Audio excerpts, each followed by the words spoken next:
بسم اللہ الرحمن الرحیم۔ چینل آسان اردو میں آپ سب کو خوش آمدید۔ آج کی اس ویڈیو میں ہم ایک استاد کی نصیحت یا استاد کس طرح سے اپنے بچوں کو سکھاتا ہے یہ جانیں گے کہ آخرت کی تیاری کیسے کی جائے یا آخرت کا حساب کیسے لیا جائے گا۔ استاد اپنے طلباء کو بہت منفرد انداز میں سمجھاتا ہے کہ آخرت میں حساب کیسے لیا جائے گا۔ قصہ کچھ یوں ہے کہ ایک شاگرد نے اپنے استاد سے پوچھا، استاد جی یہ آخرت میں حساب کتاب کیسے ہوگا؟ استاد نے ذرا سا توقف کیا، پھر اپنی جگہ سے اٹھے اور سارے شاگردوں میں کچھ پیسے بانٹے۔ انہوں نے پہلے لڑکے کو 100 روپے، دوسرے کو 75، تیسرے کو 60، چوتھے کو 50، پانچویں کو 25، چھٹے کو 10، ساتویں کو 5 اور جس لڑکے نے سوال پوچھا تھا اسے فقط 1 روپیہ دیا۔ شاگرد بلا شبہ استاد کی اس حرکت پر دل گرفتہ اور ملول تھا۔ اسے اپنی توہین محسوس ہو رہی تھی کہ استاد نے آخر اسے سب سے کمتر اور کم مستحق کیوں کر جانا۔ استاد نے مسکراتے ہوئے سب کو دیکھتے ہوئے کہا، سب لڑکوں کو چھٹی، تم سب لوگ جا کر ان پیسوں کو پورا خرچ کرو۔ اب ہماری ملاقات ہفتے والے دن بستی کے نان بائی کے تندور پر ہوگی۔ ہفتے والے دن سارے طالب علم نان بائی کے تنور پر پہنچ گئے، جہاں استاد پہلے سے ہی موجود سب کا انتظار کر رہا تھا۔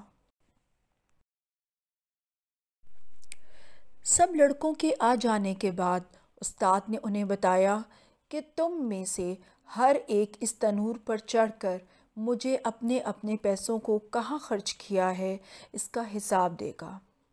پہلے والے لڑکے جسے 100 روپے ملے تھے کو دہکتے تنور کی منڈھیر پر چڑھا کر استاد نے پوچھا، بتاؤ میرے دیے ہوئے 100 روپے کیسے خرچ کیے تھے؟ جلتے تنور سے نکلتے شعلوں کی تپش اور گرم منڈیر کی حدت سے پریشان لڑکا ایک پیر رکھتا اور دوسرا اٹھاتا، خرچ کیے ہوئے پیسوں کو یاد کرتا اور بتاتا کہ 5 کا گڑ لیا تھا، 10 کی چائے، 20 کی انگور، 5 روپے کی روٹیاں اور اسی طرح باقی کے خرچے۔ لڑکے کے پاؤں حدت سے جل رہے تھے تو باقی کا جسم تنور سے نکلتے شعلوں سے جھلس رہا تھا، حتیٰ کہ اتنی سی دیر میں اسے پیاس بھی لگ گئی تھی اور الفاظ بھی لڑکھڑانا شروع ہو گئے تھے۔ بمشکل حساب دے کر نیچے اترا۔ اس کے بعد دوسرا لڑکا، پھر تیسرا اور پھر اسی طرح باقی لڑکے، حتیٰ کہ اس لڑکے کی باری آن پہنچی جسے 1 روپیہ ملا تھا۔ استاد نے اسے بھی کہا، تم بھی تنور پر چڑھ کر اپنا حساب دو۔ لڑکا جلدی سے تنور پر چڑھا، بغیر کسی توقف کے بولا کہ میں نے 1 روپے کی گھر کے لیے دھنیا کی گڈی خریدی تھی اور ساتھ ہی مسکراتا ہوا نیچے اترا۔ استاد کے سامنے جا کر کھڑا ہو گیا، جبکہ باقی کے لڑکے ابھی تک نڈھال بیٹھے اپنے پیروں پر پانی ڈال کر ٹھنڈا کر رہے تھے۔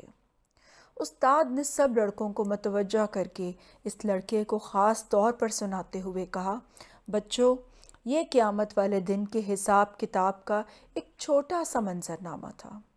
ہر انسان سے اس کو جس قدر عطا کیا گیا ہے اس کے برابر حساب ہوگا۔ لڑکے نے استاد کو محبت سے دیکھتے ہوئے کہا کہ آپ نے جتنا کم مجھے دیا اس پر مجھے رشک اور آپ کی عطا پر پیار آ رہا ہے۔ تاہم اللہ تبارک و تعالیٰ کی مثال تو بہت اعلیٰ و ارفع ہے۔ اللہ تبارک و تعالیٰ ہمیں اپنے حساب کی شدت سے بچائے اور ہمارے ساتھ معافی اور درگزر والا معاملہ فرمائے۔ آمین ثم آمین۔ اگر آپ کو یہ ویڈیو پسند آئے تو سب کے ساتھ شیئر کیجیے گا، ہو سکتا ہے کسی کو سمجھ آ جائے۔ شکریہ، جزاک اللہ۔